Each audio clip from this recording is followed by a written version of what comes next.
aware that 2020 post the Galwan clash, there were a number of areas that needed to be disengaged, as we say, and specifically from that perspective there were areas where we needed to resume all the activities that we used to undertake prior to 2020. Right.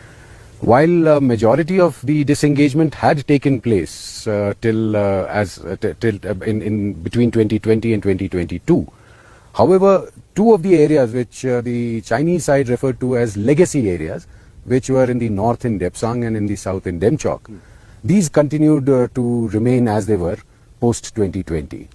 And our requirement was to, as quickly as possible, disengage these areas. Now, it was not just the military, but at various levels, political, diplomatic as well, that these discussions were taking place with the Chinese counterparts to disengage those areas.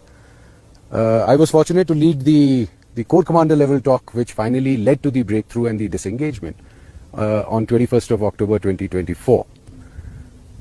Now, this was a very complex and a prolonged negotiation that happened, and it did not happen in a very easy or a set piece manner. That's why I say it's a complex and a prolonged one. So both sides had their viewpoints. I presented my viewpoint and I presented what we were expecting from those talks. And the Chinese side had its own viewpoint. And they presented their aspects. And these negotiations continued over time. And while this was going on in the backdrop, political and diplomatic negotiations were also going on.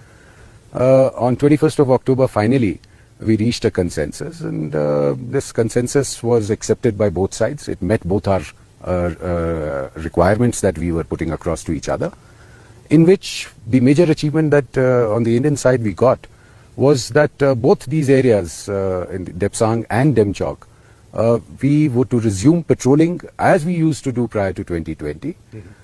However, these patrols were going to be coordinated patrols.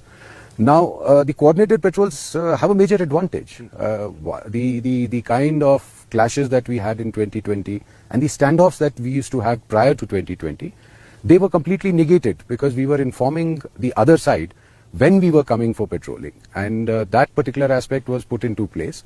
And this is a well understood negotiation and a well understood outcome of that negotiation. And it's been over a year since 2024. We have been continuing to patrol. Both sides have been continuing to patrol unhindered to the areas that are our claim lines. And I mean, I think the outcome was exceptional. Apart from patrolling, one of the other components of this negotiation was the grazing rights of the graziers who live in those areas. And even there, we could bring it back to the original grazing areas where our own local graziers used to go and graze.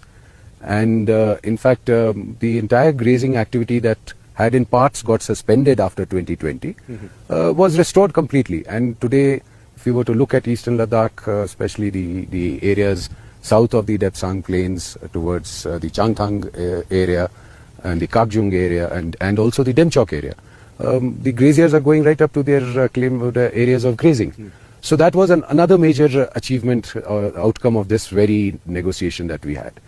So, I mean, over the years, I mean, it took us 5 years from 2020 or 4 full years actually to really get a disengagement in those two areas.